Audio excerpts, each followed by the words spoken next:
Hello students, इस video में हम लोग चैप्टर 2 पढ़ेंगे एसिड बेसेज एंड सॉल्ट। तो देखो चैप्टर 2 में हम लोग प्रीवियस वीडियो में ये पढ़े थे कि इंडिकेटर्स क्या होते हैं और इंडिकेटर के कितने टाइप्स होते हैं। आज इस वीडियो में हम लोग पढ़ेंगे एसिड और बेस के टाइप्स, जिसमें हम लोग फर्स्ट ये पढ़ेंगे classification of acids and bases on the basis of their strength, यानी स्ट्रेंथ के बेस पे एसिड और बेस के कितने टाइप्स होते हैं सबसे पहले हम लोग ये पढ़ेंगे। तो अगर हम बात करें स्ट्रेंथ के बेस पे एसिड की, तो फर्स्ट जो हम लोग टाइप पढ़ेंगे वो पढ़ेंगे स्ट्रांग एसिड्स, और फिर सेकंड हम लोग टाइप पढ़ते हैं वीक एसिड। ठीक है, वीक एसिड यानी स्ट्रेंथ के बेस पे एसिड जो होते हैं वो टू टाइप्स के होते हैं, एक होता है स्ट्रांग एसिड और दूसरा होता है वीक एसिड। अब स्ट्रांग एसिड क्या होते हैं, जैसे देखो एक एग्जांपल है, जैसे मान लो हमने HCl लिया, इस HCl का एक्वस सॉल्यूशन बनाए, या फिर अगर इस HCl को हम वाटर में अगर हम डिजॉल्व करें तो क्या होगा कि HCl आयंस में ब्रेक हो जाएगा, यानी H+ और Cl- आयन में ब्रेक हो जाएगा। हमको पता है कि एसिड जो है उसको वाटर में डिजॉल्व करते हैं तो H+ आयन देते हैं, यानी एसिड को वाटर में या फिर किसी एक्वस सॉल्यूशन बनाते हैं तो क्या होते हैं, अपने आयंस में ब्रेक हो जाते हैं। वैसे ही एक एसिड ले हम CH3COH, इसको हम एसिडिक एसिड बोलते हैं, इसको भी अगर हम वाटर में डिजॉल्व करें तो ये भी आयंस में ब्रेक हो जाएगा, CH3CO- और H+ आयन। तो ये एसिड है तो वाटर में डिजॉल्व करे तो ये भी आयन में ब्रेक हो जाएगा, ये भी एसिड है इसे भी वाटर में डिजॉल्व करे तो ये भी आयन में ब्रेक हो जाएगा। लेकिन डिफरेंस क्या होगा दोनों में, देखो HCl को अगर हम वाटर में डिजॉल्व करते हैं ना, तो ये जितने HCl हम डिजॉल्व करेंगे वाटर में सभी के सभी HCl जो है ना आयंस में ब्रेक हो जाएंगे, यानी सभी HCl का क्या हो जाएगा, आयोनाइज हो जाएगा, यानी HCl क्या हो जाएंगे, आयंस में ब्रेक हो जाएंगे। और एसिटिक एसिड की बात करें तो पूरे एसिटिक एसिड आयंस में ब्रेक नहीं होंगे, कुछ ही एसिटिक एसिड जो होंगे वो आयंस में ब्रेक होंगे, कुछ आयंस में नहीं ब्रेक होंगे। ठीक है, यानी हम बोलते हैं यहाँ पे कंप्लीट डिसोसिएशन होता है। डिसोसिएशन मतलब आयंस में ब्रेक होना, आयंस में ब्रेक होने के प्रोसेस को डिसोसिएशन बोलते हैं। तो हम बोलते हैं कि अगर एसिड का कंप्लीट डिसोसिएशन हो रहा है, यानी अगर एसिड पूरी तरह आयंस में ब्रेक हो जा रहा है तो स्ट्रांग एसिड होगा, और अगर कोई एसिड है उसका पार्शियल डिसोसिएशन हो रहा है, पार्शियल डिसोसिएशन मतलब वो पूरी तरह से कंप्लीटली आयन में ब्रेक नहीं हो रहा है, तो उसे हम वीक एसिड बोल देंगे। ठीक है, जैसे एग्जांपल में मान लो हमने मान लिया कि हमने 100 मालिक्यूल HCl का वाटर में डिजॉल्व किया, अगर 100 मालिक्यूल HCl का वाटर में डिजॉल्व किया तो यहाँ पे क्या होगा, 100 मालिक्यूल जो है ना वो सभी के सभी मालिक्यूल आयंस में ब्रेक हो जाएंगे। ठीक है, यानी अगर 100 मालिक्यूल डिजॉल्व किए तो 100 H+ आयन बन जाएगा और 100 Cl- आयन बन जाएगा। लेकिन अगर मान लो एसिटिक एसिड का अगर हम 100 मालिक्यूल लेते हैं तो ये पूरे मालिक्यूल जो है आयंस में ब्रेक नहीं होंगे, 60, 50, 30 ऐसे जो मालिक्यूल्स है वही आयन में ब्रेक होंगे, यानी 100 के 100 मालिक्यूल्स आयन में ब्रेक नहीं होंगे। जैसे मान लो 100 मालिक्यूल लिया तो यहाँ पे 60 मालिक्यूल H+ आयन के बन गए। ठीक है, यानी जहाँ पे पार्शियल डिसोसिएशन होता है, यानी पूरी तरह से अगर कोई एसिड आयंस में ब्रेक नहीं होते हैं तो हम उन्हें बोलते हैं वीक एसिड, और अगर जो कंप्लीटली आयन में ब्रेक हो जाते हैं उन्हें हम बोलते हैं स्ट्रांग एसिड। ठीक है, या हम बोलते हैं जहाँ पे ऐसा एसिड जिसमें हाइड्रोजन आयन का कंसंट्रेशन ज्यादा होता है उसे हम स्ट्रांग एसिड बोलते हैं, और ऐसे एसिड जिसमें हाइड्रोजन आयन का कंसंट्रेशन जो होता है वो लो होता है या कम होता है उसे हम वीक एसिड बोलते हैं। जैसे हम देख रहे हैं 100 बन रहा है ना हाइड्रोजन आयन, यहाँ पे कितने बन रहे हैं, 60। तो ये जो हाइड्रोजन आयन का कंसंट्रेशन है इससे ज्यादा है ना, तो जब हाइड्रोजन आयन का कंसंट्रेशन ज्यादा होता है तो हम बोलते हैं स्ट्रांग एसिड है, और अगर हाइड्रोजन आयन का कंसंट्रेशन अगर लो होता है तो हम बोलते हैं वीक एसिड। या फिर हम बोलते हैं कि अगर कोई एसिड कंप्लीटली डिसोसिएट हो जा रहा है, यानी पूरी तरह आयन में ब्रेक हो जा रहा है तो उसे हम बोलेंगे स्ट्रांग एसिड, और कोई पार्शियल यानी उसका कुछ ही पार्ट आयन में ब्रेक हो रहा है तो उसे हम बोलेंगे वीक एसिड। ठीक है, क्लियर है। अब जैसे एसिड के टू टाइप्स होते हैं, अब कुछ हम एग्जांपल देख ले रहे हैं स्ट्रांग एसिड और वीक एसिड का। तब स्ट्रांग एसिड की बात करें तो जैसे HCl हो गया, HNO3 हो गया, नाइट्रिक एसिड हो गया, H2SO4 सल्फ्यूरिक एसिड हो गया, ऐसे ये सारे क्या होते हैं स्ट्रांग एसिड। और वीक एसिड की बात करें तो जैसे एसिटिक एसिड हो गया, या फिर अगर हम बात करें HCOH जिसे हम फार्मिक एसिड बोलते हैं या मेथनोइक एसिड बोलते हैं, या फिर यह हो गया H2CO3 जिसे हम कार्बोनिक एसिड बोलते हैं, ये क्या होते हैं वीक एसिड और ये क्या होते हैं स्ट्रांग एसिड। ठीक है, क्लियर है। फिर अगर बात करें बेस की तो बेस भी टू टाइप्स के होते हैं, स्ट्रेंथ के बेस पे एक होता है स्ट्रांग बेस और एक होता है वीक बेस। ठीक है, अब स्ट्रांग बेस और वीक बेस क्या होता है, जैसे एग्जांपल मान लो हमने ले लिया एक हमने बेस ले लिया NaOH, ठीक है, इसका एक्वस सॉल्यूशन बनाया, या फिर अगर हम इसको वाटर में डिजॉल्व करें NaOH को तो ये आयंस में यानी Na+ और OH- आयन में ब्रेक हो जाएंगे, ठीक, क्योंकि हम लोग पढ़े हैं कि अगर कोई एसिड है उसे वाटर में डिजॉल्व करेंगे तो H+ आयन देगा, और अगर कोई बेस है उसे वाटर में डिजॉल्व करेंगे तो OH- आयन देगा, ठीक है। फिर एक हमने एग्जांपल ले लिया बेस का NH4OH, ठीक है, अमोनियम हाइड्रोक्साइड, इसको हम वाटर में अगर डिजॉल्व करते हैं तो ये भी आयंस में यानी NH4+ और OH- आयन में ब्रेक हो जाएगा, ठीक है। तो अगर ये स्ट्रांग बेस है तो ये कंप्लीटली आयंस में ब्रेक हो जाएगा, यानी पूरी तरह ये आयंस में ब्रेक हो जाएगा, इसका कंप्लीटली डिसोसिएशन होगा। और अगर ये वीक बेस है तो ये पूरी तरह आयन में ब्रेक नहीं होंगे, इसके कुछ ही मॉलिक्यूल आयन में ब्रेक होंगे और कुछ ब्रेक नहीं होंगे, ठीक है, यानी इसका पार्शियल डिसोसिएशन होगा, कंप्लीट डिसोसिएशन नहीं होगा। डिसोसिएशन मतलब आयंस में ब्रेक होने की प्रोसेस को डिसोसिएशन बोलते हैं, ठीक है। जैसे मान लो यहाँ पे हमने 1000 मॉलिक्यूल NaOH के लिया तो ये सभी के सभी मॉलिक्यूल या मैक्सिमम मॉलिक्यूल जो होंगे वो आयंस में ब्रेक हो जाएंगे। लेकिन यहाँ पे अगर हम 1000 मॉलिक्यूल NH4OH के ले तो इसके कुछ ही मॉलिक्यूल होंगे जो आयन में ब्रेक होंगे और कुछ नहीं ब्रेक होंगे, ठीक है।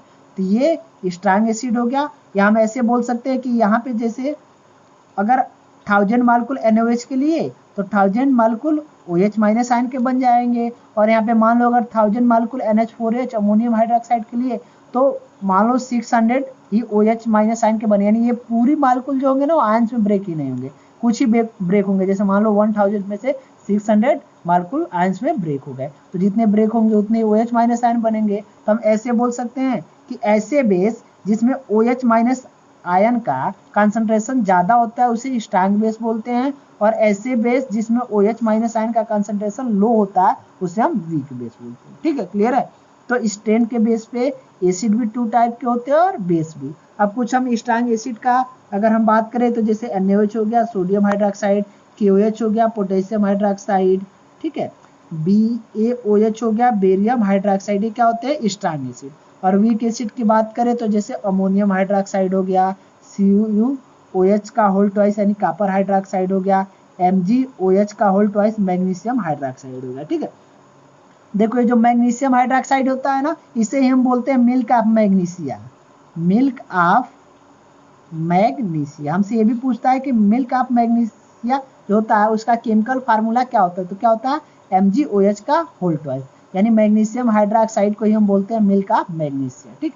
तो ये क्लियर है स्ट्रांग एसिड और स्ट्रांग बेस, या वीक एसिड और वीक बेस क्या होते हैं। स्ट्रांग एसिड मतलब जो पूरी तरह से आयोनाइज हो जाए, पूरी तरह से आयन में ब्रेक हो जाए, और वीक एसिड मतलब जो पार्शियल आयंस में ब्रेक हो, यानी जो पूरी तरह से आयन में ब्रेक ना हो।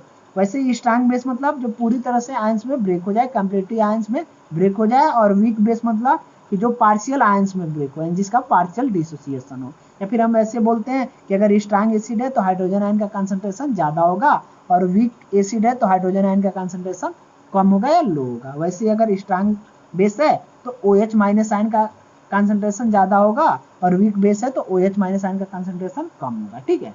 फिर अगर हम बात करें नेक्स्ट, तो नेक्स्ट हम लोग पढ़ेंगे classification of acid and base on the basis of concentration, ठीक है। तो देखो कंसंट्रेशन के बेस पे अगर हम बात करें एसिड और बेस के टाइप के, तो कंसंट्रेशन के बेस पे एसिड और बेस जो होते हैं वो 2 टाइप्स के होते हैं, ठीक है। जैसे अगर एसिड की बात करें तो कंसंट्रेशन के बेस पे एसिड का एक टाइप होता है कंसंट्रेटेड एसिड, और एक होता है डाइल्यूट एसिड। वैसे अगर बेस की बात करें तो एक होता है कंसंट्रेटेड बेस और एक होता है डाइल्यूट बेस। अब कंसंट्रेटेड और डाइल्यूट क्या होते हैं, जैसे देखो एग्जाम्पल की बात करें, जैसे मान लो हमने 2 बीकर लिया, ठीक है, एक बीकर हमने ये ले लिया, ठीक है, और एक बीकर हमने ये ले लिया, ठीक है। इसमें मान लो हमने, ठीक है, इस बीकर में हमने 100 ml वाटर लिया, और इस बीकर में भी हमने 100 ml वाटर लिया, 100 ml वाटर लिया, ठीक है। तो मान लो इसमें हमने 60 ml या फिर हमने 60 ग्राम एसिड डाला, डिजॉल्व किया, और इसमें हमने 40 ग्राम एसिड डिजॉल्व किया, ठीक है। तो हम इसको बोलेंगे, ये जो सॉल्यूशन बनेगा इसको हम बोलेंगे कि ये कंसंट्रेटेड एसिड है, और यहाँ पे जो सॉल्यूशन बनेगा उसको हम बोलेंगे कि ये डाइल्यूटेड एसिड है, ठीक है। कंसंट्रेटेड मतलब जिसमें एसिड का अमाउंट ज्यादा हो, और डाइल्यूटेड मतलब जिसमें एसिड का अमाउंट कम हो। जैसे यहाँ एसिड का अमाउंट कितना है 40 ग्राम, ये 40 ग्राम 100 ml वाटर में डिजॉल्व है और यहाँ पे 60 ग्राम 100 ml वाटर में डिजॉल्व है। तो यहाँ पे जो है एसिड का अमाउंट ज़्यादा है ना, तो जिसमें एसिड का अमाउंट ज़्यादा होता है वो क्या होता है कॉन्सनट्रेटेड होता है, और जिसमें एसिड का अमाउंट अगर कम हो तो वो क्या होता है डाइल्यूट होता है। ये दोनों रिलेटिव टर्म होते हैं। रिलेटिव मतलब कि एक दूसरे के कंपेरिजन में ये टर्म होते हैं, जैसे कौन ज़्यादा कॉन्सनट्रेटेड है कौन कम कॉन्सनट्रेटेड है। जो कम कॉन्सनट्रेट होगा वो डाइल्यूट हो जाएगा और जो ज़्यादा होगा वो कॉन्सनट्रेट हो जाएगा। ठीक है, जैसे यहाँ पे एसिड का अमाउंट ज़्यादा है तो क्या हो गया ये कॉन्सनट्रेट हो गया, और यहाँ पे इस सॉल्यूशन में एसिड का अमाउंट कम है तो क्या हो गया डाइल्यूट हो गया। ठीक है, कॉन्सनट्रेट मतलब गाढ़ा, ठीक है, और डाइल्यूट मतलब हल्का। ठीक है, तो हल्का कब होगा जब उसमें क्या होगा एसिड कम होगा। ठीक है, और ये गाढ़ा यानी कॉन्सनट्रेट कब होगा जब उसमें एसिड का अमाउंट ज़्यादा होगा। ठीक है, तो ऐसा ठीक है एसिडिक सॉल्यूशन जिसमें एसिड का अमाउंट ज़्यादा होता है उसे हम कॉन्सनट्रेटेड एसिड बोलते हैं, और ऐसा एसिडिक सॉल्यूशन जिसमें एसिड का अमाउंट कम होता है उसे हम क्या बोलते हैं, उसे हम बोलते हैं कि वो डाइल्यूटेड है। ठीक है, डाइल्यूट एसिड है। ठीक है, ये हो जाएगा कॉन्सनट्रेटेड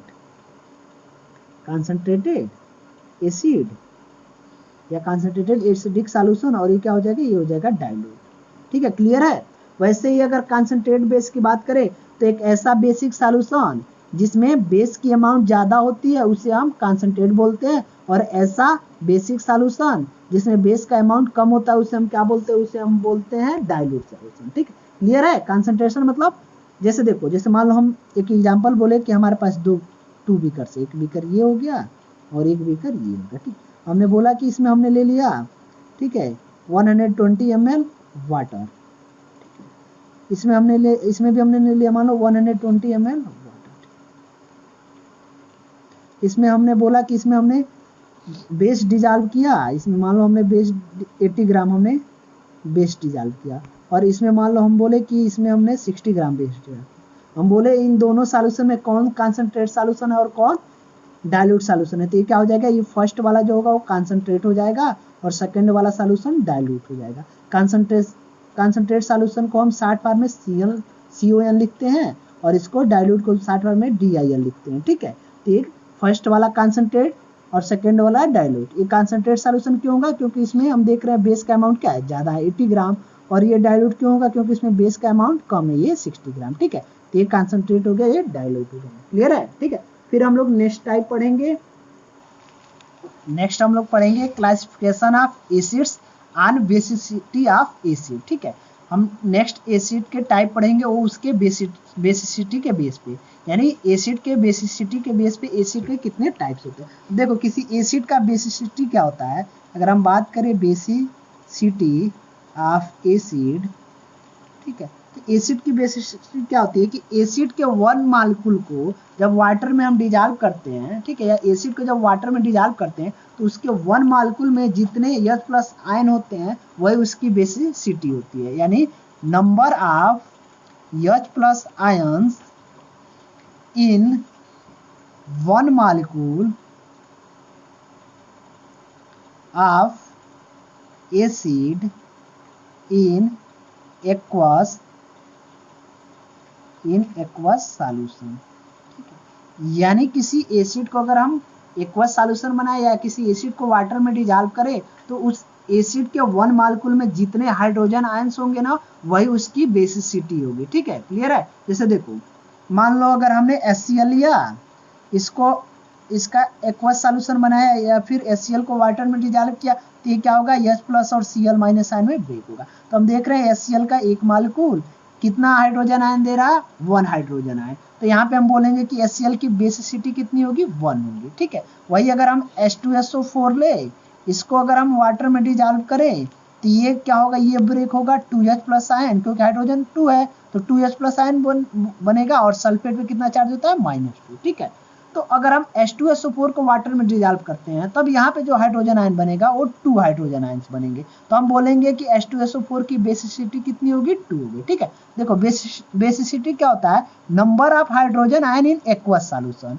यानी अगर किसी एसिड का एक्वस सॉल्यूशन बनाए या फिर किसी एसिड को वाटर में डिजॉल्व करे जितने हाइड्रोजन आयन बनेंगे वही उसकी बेसिसिटी होगी। जैसे यहाँ पे 1 हाइड्रोजन आयन बन रहा है तो हम बोलेंगे HCl की बेसिसिटी क्या होगी 1।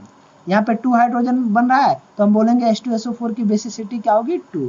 या फिर हम एक एग्जांपल ले H3PO4 जिसको हम फास्फोरिक एसिड बोलते हैं। इसको अगर हम वाटर में डिजॉल्व करते हैं तो ये ब्रेक हो जाएगा, 3 हाइड्रोजन आयन बनेंगे क्योंकि H3 है तो 3 हाइड्रोजन आयन बनेंगे और फास्फेट पे -3 चार्ज हो जाएगा।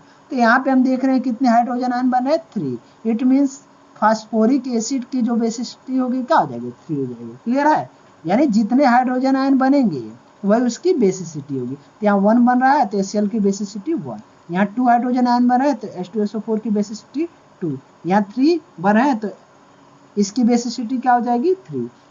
तो देखो, तो ये बेसिसिटी के बेस पे एसिड को 3 टाइप में बांटा गया है। ठीक है, ऐसे एसिड जिसकी बेसिसिटी 1 होती है यानी जो 1 हाइड्रोजन आयन देता है उसे हम मोनोबेसिक एसिड बोलते हैं, और ऐसे एसिड जिसकी बेसिसिटी 2 होती है यानी जो 2 हाइड्रोजन आयन देते हैं उसे हम बोलते हैं डाइबेसिक एसिड, और ऐसे एसिड जो 3 हाइड्रोजन आयन देते हैं उसे हम क्या बोलते हैं ट्राइबेसिक एसिड। ठीक है, क्लियर है। तो 3 टाइप हम पढ़ेंगे बेसिसिटी के बेस पे। फर्स्ट हम लोग पढ़ेंगे मोनोबेसिक एसिड। मोनोबेसिक मतलब जिसकी बेसिसिटी 1 हो यानी जो 1 हाइड्रोजन आयन दे।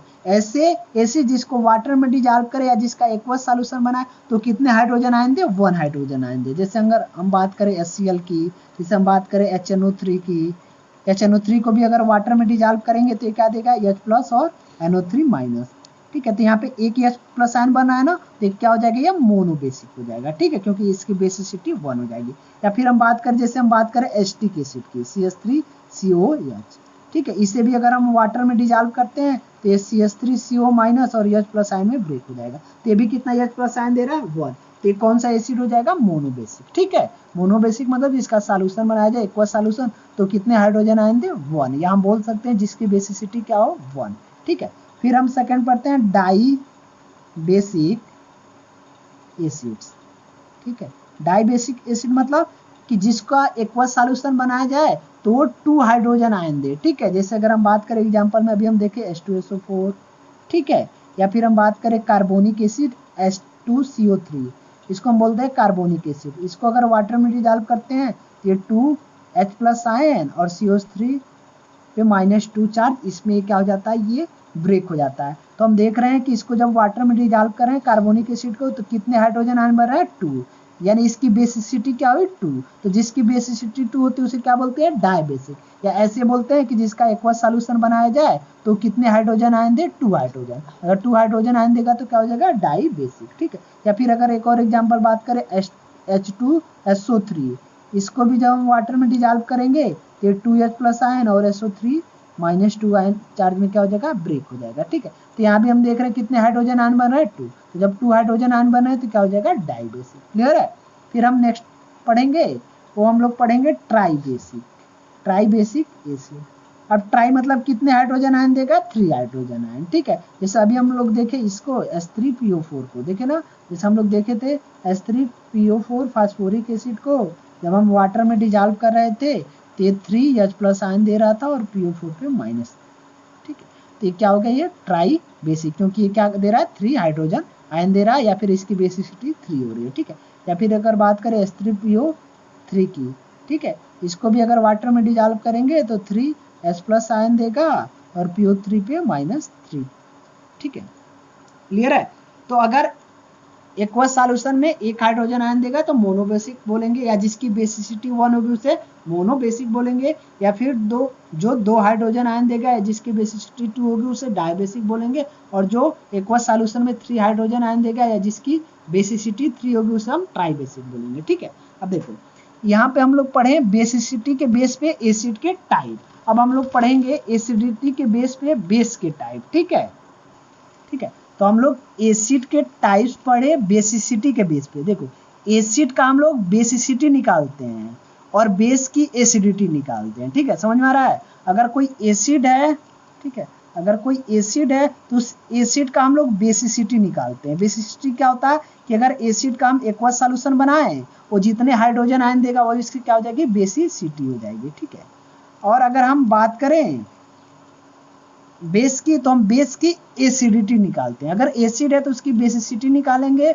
और कोई बेस है तो उसकी एसिडिटी निकालेंगे। अब एसिडिटी ऑफ बेस क्या होता है, एसिडिटी ऑफ बेस, अगर किसी बेस की एसिडिटी बात करें तो ये होता है नंबर, हमको पता है, देखो एसिड क्या देते हैं, hydrogen ion, H plus ion, इसीलिए हम बोलते हैं कि कोई एसिड जितना H प्लस आयन देगा एक्वस सॉल्यूशन में क्या होगा, उसकी बेसिसिटी होगी।